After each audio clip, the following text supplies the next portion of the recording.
Muy buenos días, amigos.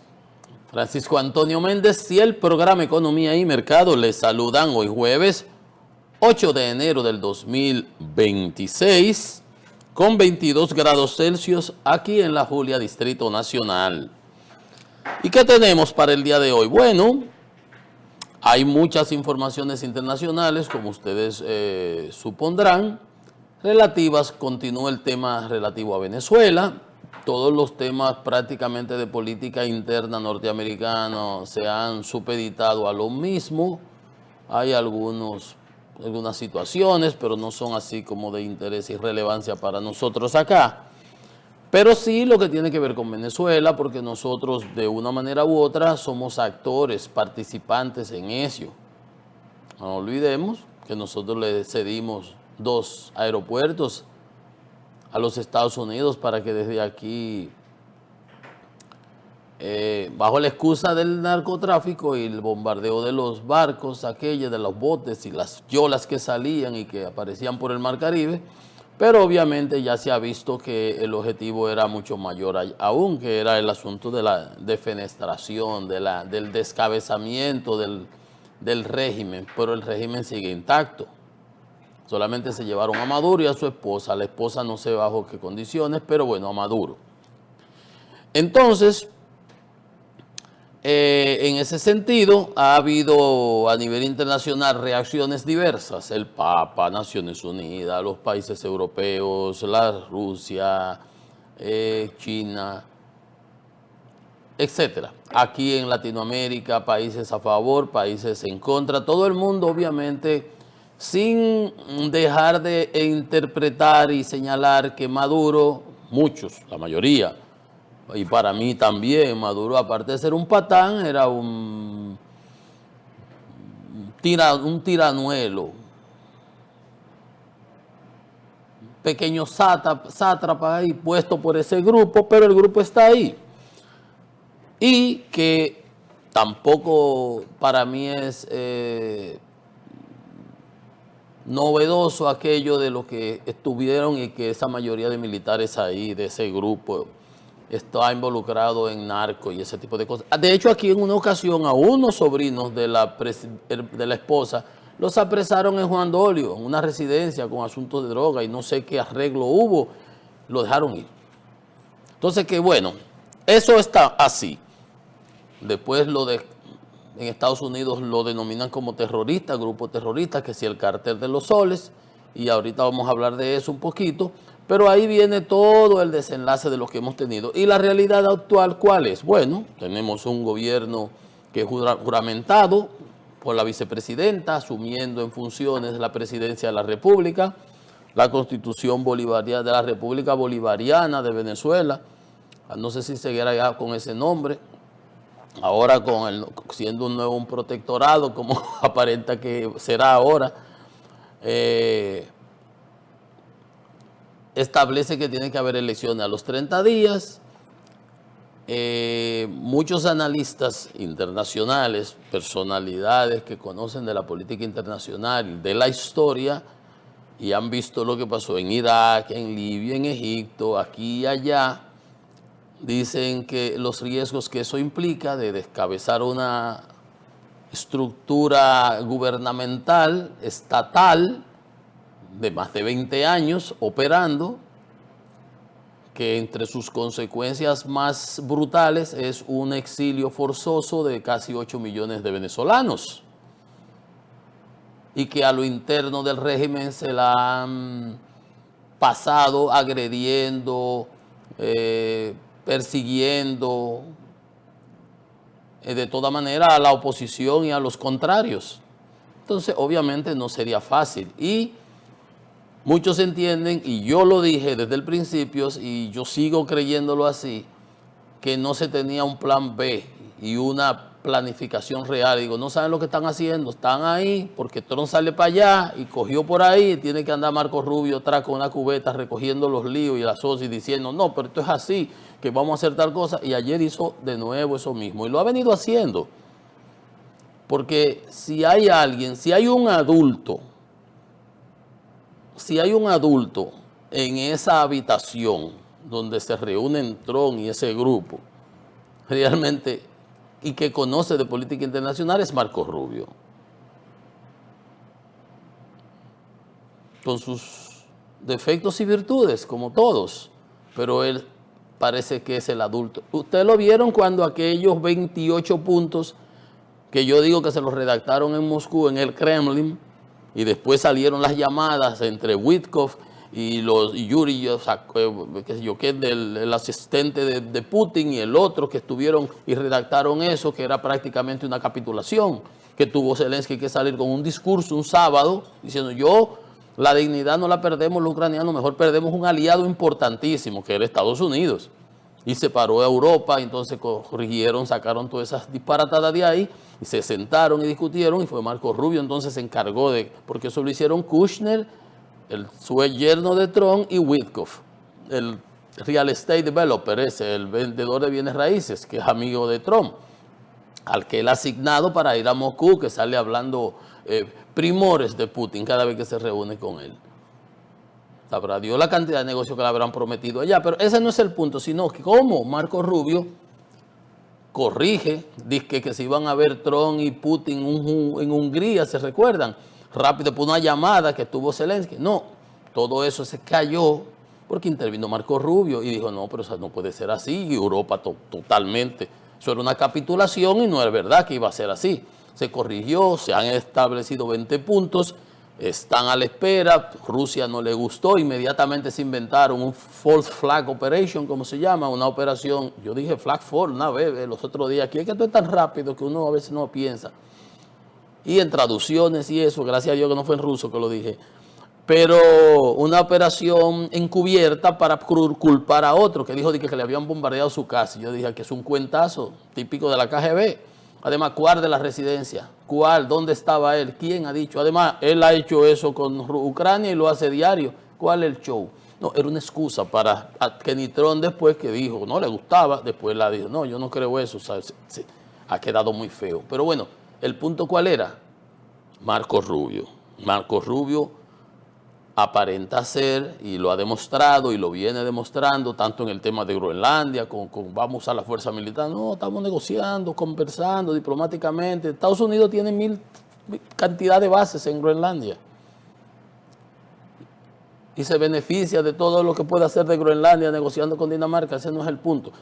Pero Marco Rubio ha sido el que ha venido como poniendo, ayer dijo: no estamos improvisando, entendemos muchos y todos, y lo que está a la vista no necesita espejuelo, aunque él lo diga, y ahora presente un plan con 3 fases.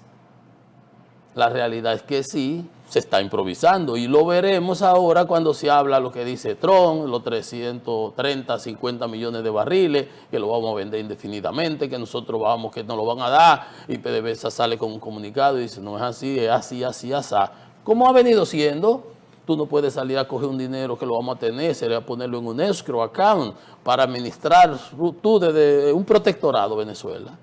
¿Quién ha dicho? Si ese dinero entra a las arcas del Estado americano, eso tiene que pasar por el Congreso, por la Comisión de Medios y Recursos. Por algo se aprueban los presupuestos de los países. Si aquí le entra un dinero extraordinario al gobierno, tiene que aprobarlo, entrarlo en el presupuesto, tú no lo puedes gastar como te dé la gana. O sea, tantas cosas disparatadas que se están oyendo, y el sentido ulterior de todo es darle como una cierta coherencia a la supuesta nueva doctrina Monroe. Don Roy. Alguien le escribió, sería Stephen Miller eso. Entonces, evidentemente que ha habido una intención y se le está tratando de ahora de buscar como coherencia, y es lo que Marco Trump ha planteado como la fase. Dice: no estaba improvisando, tenemos estas cosas y estas cosas, pero cuando uno entra en los detalles se da cuenta que no pasa nada así. En Venezuela sigue el régimen, sigue la represión. Ahorita vamos a ver detalles y a comentarlos con mayor profusión, pero bueno, así las cosas. Es obvio y es una realidad que tenemos una presidenta interina ratificada constitucionalmente por las instituciones venezolanas.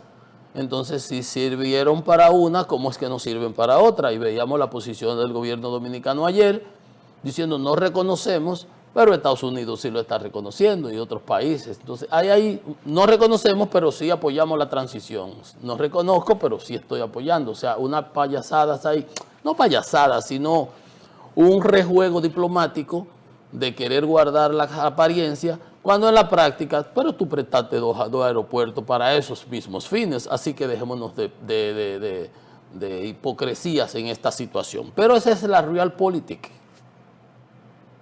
Y la realpolitik a nivel internacional tiene sus implicaciones a nivel local también.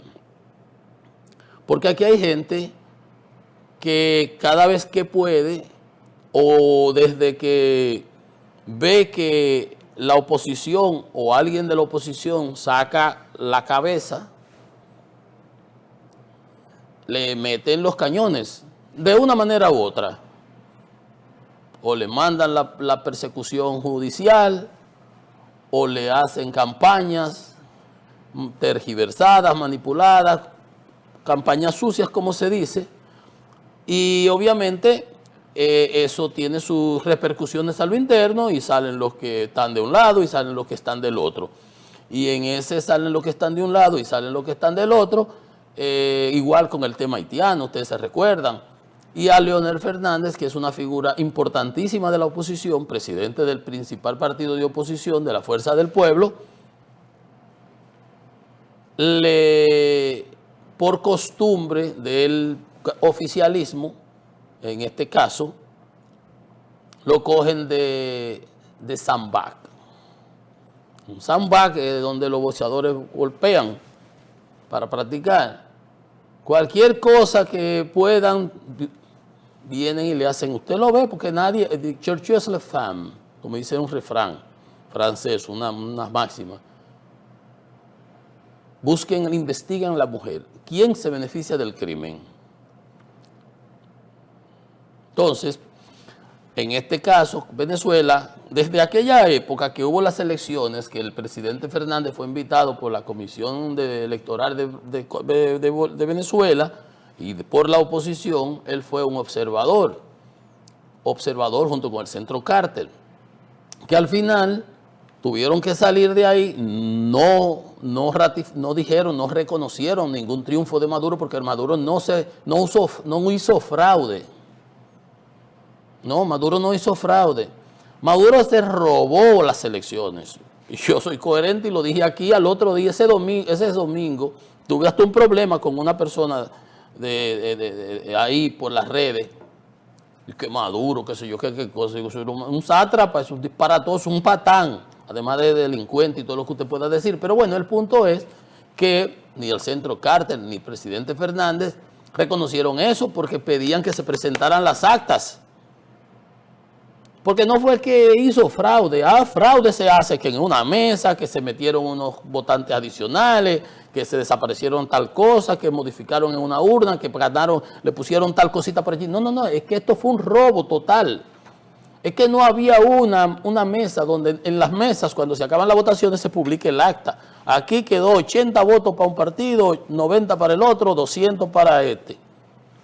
Tantos votos, 500 votos. Usted sabe, se le pone ahí, entonces los todo el mundo mira, y eso se envía, aquí se platifica, se procesa, se manda por medios electrónicos y se entra en el sistema para contabilizar. Allá no, porque es que tengo entendido que no ganaron en una mesa. Y eso que no prohibieron votar a los que estaban en el exterior.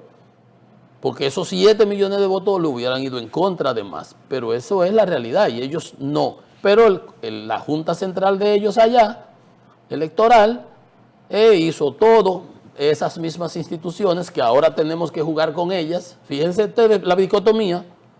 Bueno, pero ellos no lo aceptaron. Dice el presidente Fernández, que habló ayer porque lo pusieron contra la espada de la pared. Hay muchas opiniones, ha habido opiniones al respecto, que debió hablar, que no debió hablar, que se fue con el amague porque eso era una provocación, diciendo todo. Parece que había una campaña muy profusa en las redes, siempre queriéndolo pegar a Maduro.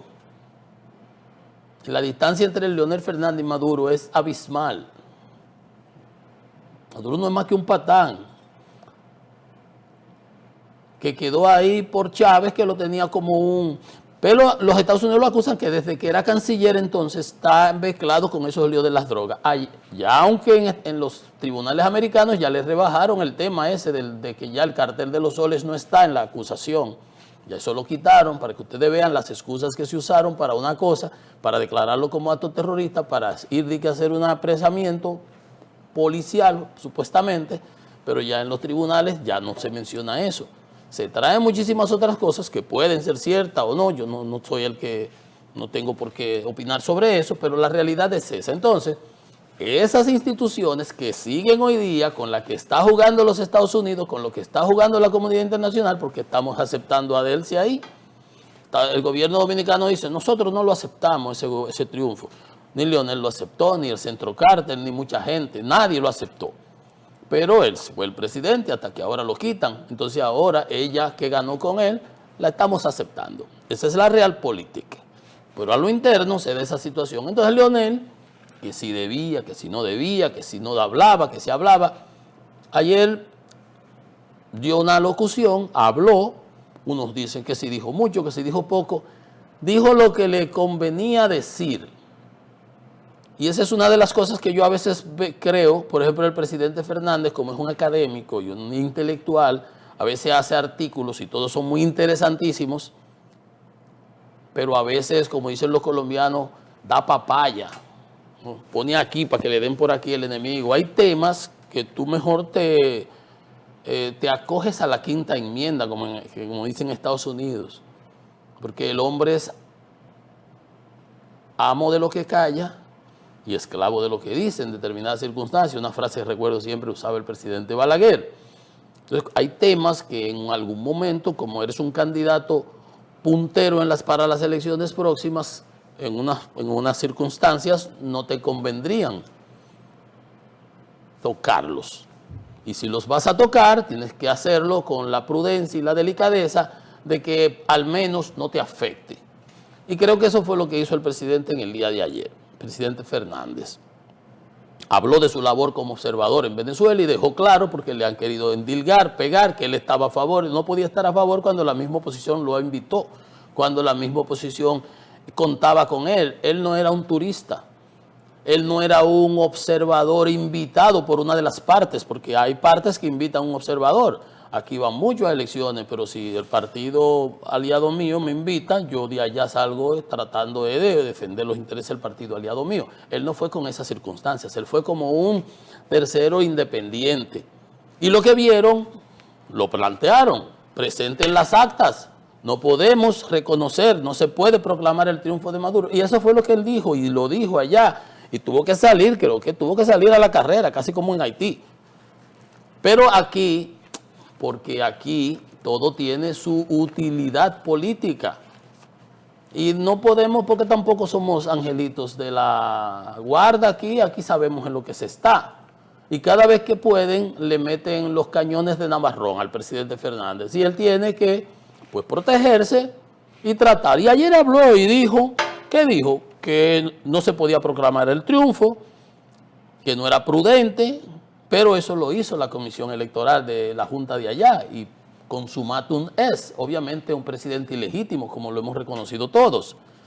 No se presentaron las actas porque fue que perdió en todas, no fue que él hizo un fraude, fue que se robó unas elecciones. Porque hubo elecciones. Lo que pasa es que él se las robó, porque él no ganó en una sola mesa. ¿Y con qué iba a ganar? Con ese grupito de que viven del Estado, cuando 30 millones de venezolanos pasando la inopia. No. Entonces, dice el presidente Fernández que fue de los primeros en diagnosticar la crisis de legitimidad que había surgido. Y ayer no criticó, habló del derecho internacional, como han hablado muchos países, soberanía, integridad, que son en cierta medida unas críticas veladas a lo que se hizo, que lo reconoce todo el mundo. Pero llamó a evitar el derramamiento de sangre, que se busque el diálogo para la verdadera solución. Aquí tiene que participar la oposición y el mismo progobierno, que tiene una espada de Damocles en el cuello, y que ahora está como si fuera una especie de protectorado. Vamos a ver detalles. Entonces, Eso fue lo que hizo el presidente Fernández, tratar de no coludir, de no chocar directamente con el coloso del norte, con el nuevo hegemón del hemisferio, desde Groenlandia, que pronto se la engullirá, hasta la Patagonia, imagínate, y nosotros en el medio. Entonces, evidentemente que la situación geopolítica del mundo no es la misma de la Paz de Westfalia. Trump no conoce a Richelieu, Liu, quizás lo ha visto en los Tres Mosqueteros o en el Jorobado de Notre Dame en la película.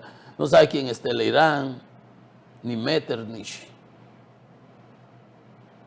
ni los manejos de Kissinger, ni de política. Ahora, por lo menos Marco Rubio ahí. Pero él ha oído esto, tiene un cerebro oscuro ahí al lado, se llama Stephen Miller, que le ha metido todas estas cosas en las cabezas y anda destruyendo el multilateralismo que había, que existía. Acaba de sacar de 66 instituciones, 33 de Naciones Unidas, Estados Unidos.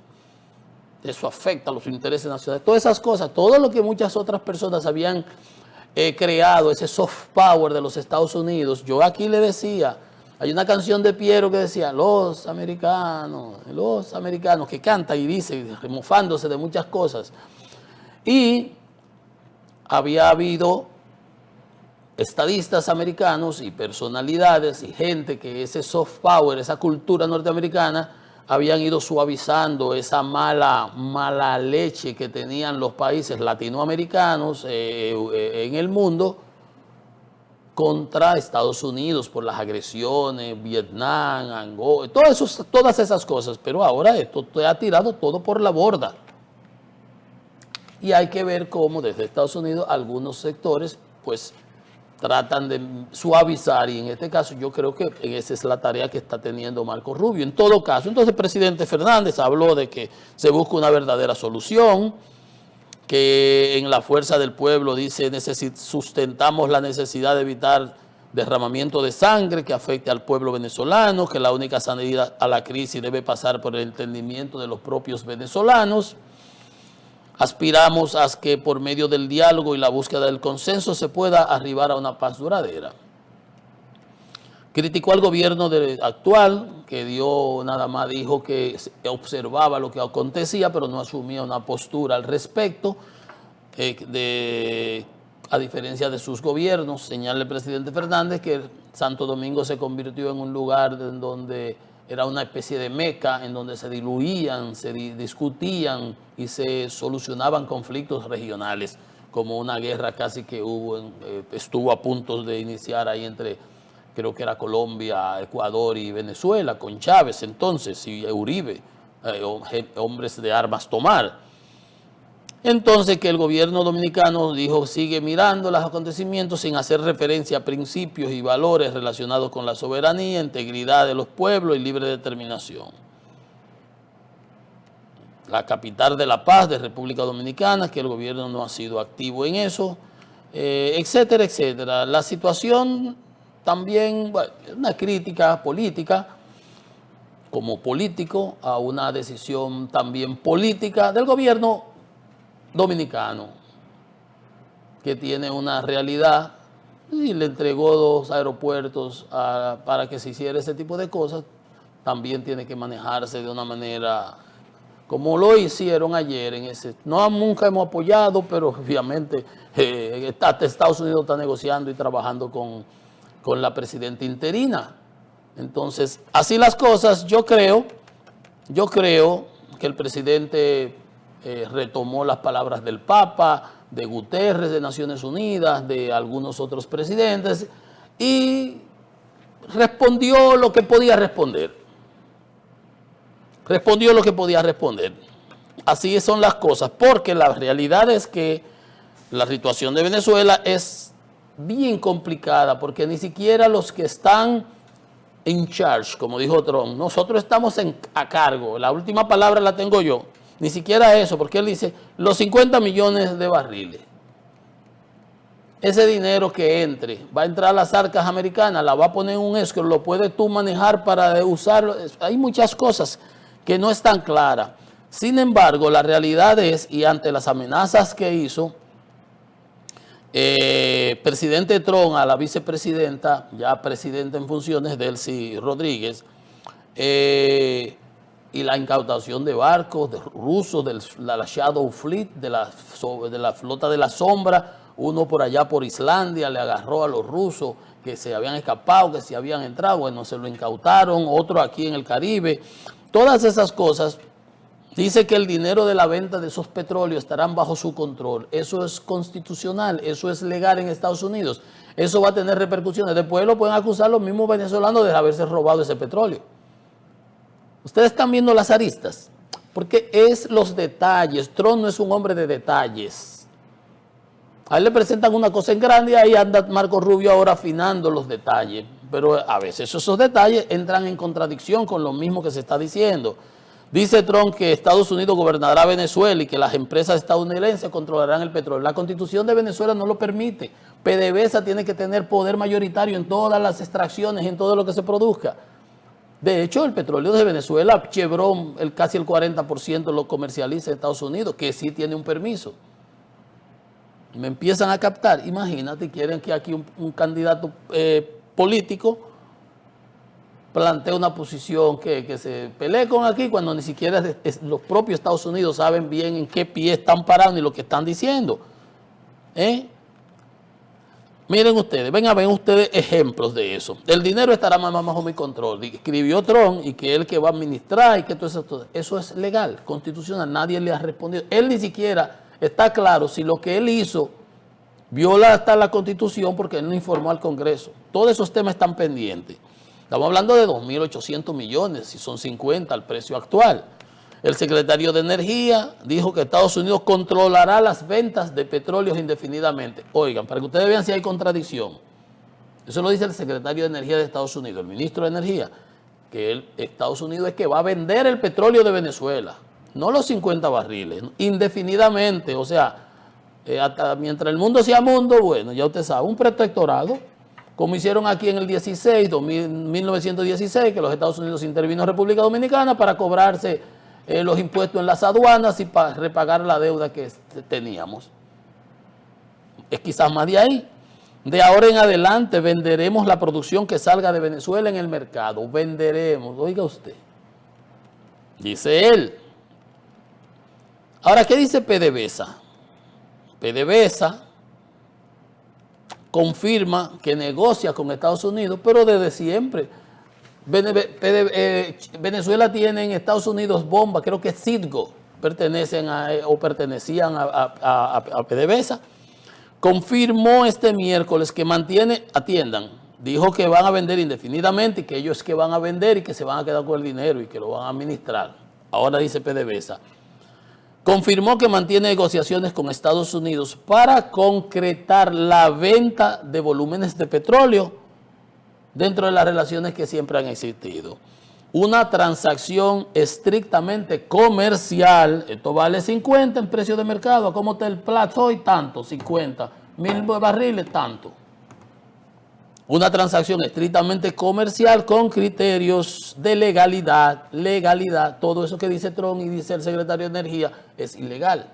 Transparencia y beneficio para ambas partes. Yo te vendo y tú lo sigues vendiendo para allá. Tú lo llevas a tu refinería, lo procesas y vendes los derivados.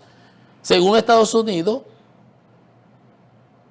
ellos es que van a vender y administrar todo eso. Washington gestionará directamente la salida de crudo al mercado internacional y los ingresos se depositarán en cuentas controladas por el gobierno estadounidense. Todo eso es ilegal. Y no es lo que dice PDVSA. Pero, dice Trump, que el petróleo será vendido a precio de mercado para beneficiar tanto al pueblo venezolano como estadounidense. ¿Por qué tiene el pueblo estadounidense que beneficiarse del petróleo venezolano? Explíqueme usted a mí. ¿Usted se da cuenta? No, tú me puedes decir, bueno, pero se beneficiaba el pueblo cubano, sí, y el haitiano, porque a nosotros nunca nos regalaron petróleo. Yo te diría, sí, pero eso lo decide el pueblo venezolano, su gobierno, el gobierno que estaba, tanto Chávez como Maduro. Pero no lo puede decidir Trump. Bueno, ahora sí, como es un protectorado será. Entonces,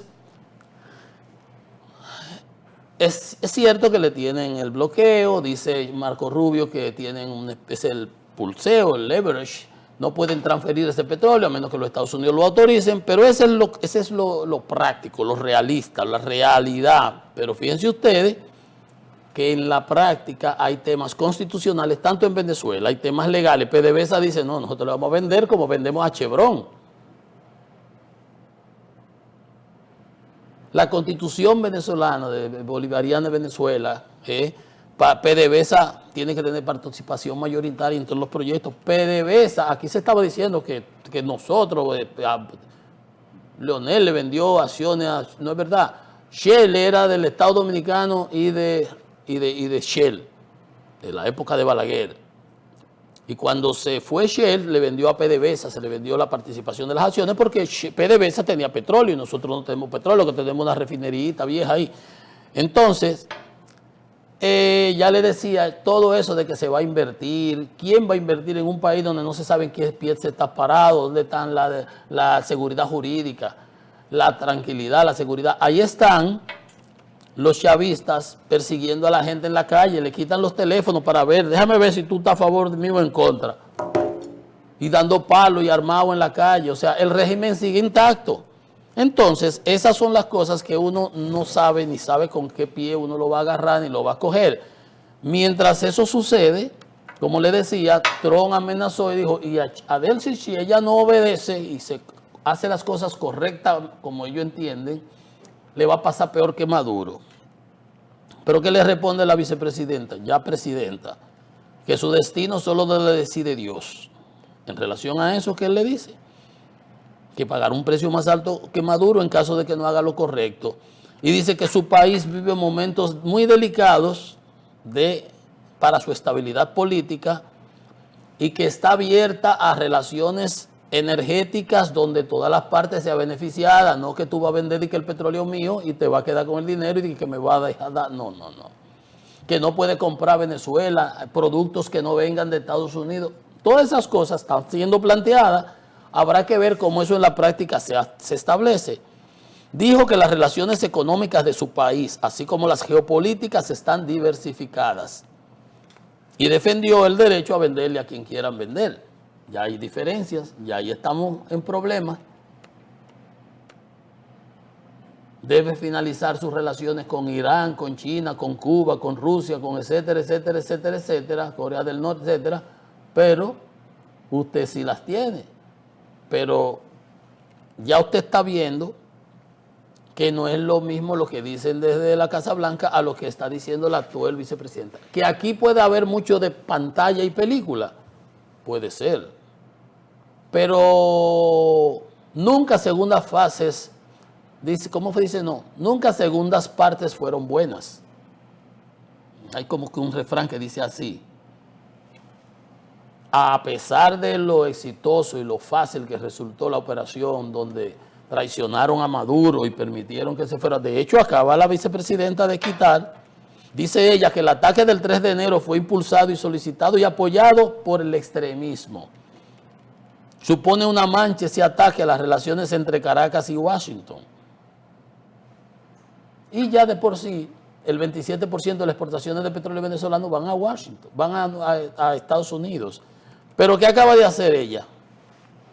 Porque se dice que el jefe de la seguridad de Maduro, el general de la Guardia de Honor, el general... Mayor General Javier Marcano Tábata, dicen que fue el que dio las órdenes para bloquear los sistemas de radares y la seguridad y los perímetros y las cosas, y acaban de quitar. Delcy Rodríguez designa nuevo jefe de la Guardia de Honor y de Contrainteligencia Militar, porque parece ser, ustedes saben que eran 50 millones que estaban dando, una cosa así, ya yo no sé ni los números, pero ya ella lo acaba de quitar y designó a otro señor, designó al general Gustavo González López de la Dirección General de Contrainteligencia Militar. Por eso hay que darle seguimiento a esto que está pasando, no irse uno con los amagues en cuanto a esto, lo que dice el gobierno americano, lo que dice el gobierno venezolano, lo que dice PDVSA, las acciones de fuerza que el gobierno norteamericano está ejecutando, esa incautación de buques, el bloqueo naval, la presión, las 3 fases de las que habla Marco Rubio, suavizando el discurso y las contradicciones que evidentemente han venido surgiendo, porque aquí hay aspectos legales, tanto en Estados Unidos como en Venezuela. Hay aspectos de legalidad internacional que involucran a ambas naciones y a terceras también. Los seguros de los buques, los transportes, de que Chevron mandó 11 buques, una flota de buques para allá, pero el 27% de las exportaciones petroleras venezolanas van a Estados Unidos. Chevron opera con una licencia normal, las otras compañías no. Hay mucho para darle seguimiento, hay muchas contradicciones. Si fuera más que pantalla, y que al final del día Venezuela, como tiene esa espada de Damocles en el cuello, aunque, tómenme la palabra, nunca segundas partes fueron buenas. La operación militar que hizo los equipos Delta, genial, brillante, y todo eso, eso no decabezó el régimen está intacto. El régimen está intacto. Es como que tú le hubieras dado un reglazo al muchachito en el colegio para que él se alinee. Sí, tú esperas que él haya entendido, pero el muchachito es travieso y no se alinea. Entonces tú vas a tener que mandar tropas, porque para tomar un régimen no es con aviones, y los aviones que bloquean todas las señales electromagnéticas, y los F-35 que son stealths, que son sigilosos, que no lo detectan los radares, que las bombas, que los misiles, todo eso está muy bonito. Putin tiene 4 años bombardeando a Ucrania. Gracias. El supuestamente segundo mayor ejército del mundo. 4 años bombardeando Ucrania y no ha podido avanzar más que un 1% de lo que tenía en el 14. El 24 de febrero del 2022, cuando interviene, que casi ocupa a Kiev, que estuvo ahí en Costumel, en el aeropuerto, Hostomel que se llama, y le dieron en la madre y tuvieron que devolverse para allá. Tiene 4 años destruyendo Ucrania y bombardeando Ucrania, pero no ha podido avanzar más que un 1%. Y quiere que Trump le facilite la vida y que le entreguen los terrenos que no ha podido ocupar en Donetsk, en Lugansk, en Gerson, en Zaporozhia, en la parte en esa zona, que no lo ha podido ocupar, que los tiene, que lo mantiene, lo defiende Ucrania un 25%. Entonces, es con tropas en el terreno donde se logra descabezar realmente una administración, un gobierno. Y eso implica que tú vas a tener bajas. En Irak fue un desastre y tuvieron que salir. En Afganistán otro desastre y tuvieron que salir. Y eso es lo que muchos analistas, y eso lo entiende Marco Rubio y creo que maneje, por eso digo, el adulto en la habitación es Marco Rubio aquí. Eso es lo que no se quiere llegar y espero que no se tenga que llegar para nada. Y que entonces las cosas puedan ir evolucionando. Pero fíjense ustedes que la vida no es, una cosa piensa el burro, decía yo ayer, y otra el que lo apareja. Vamos a una pausa, venimos en breve.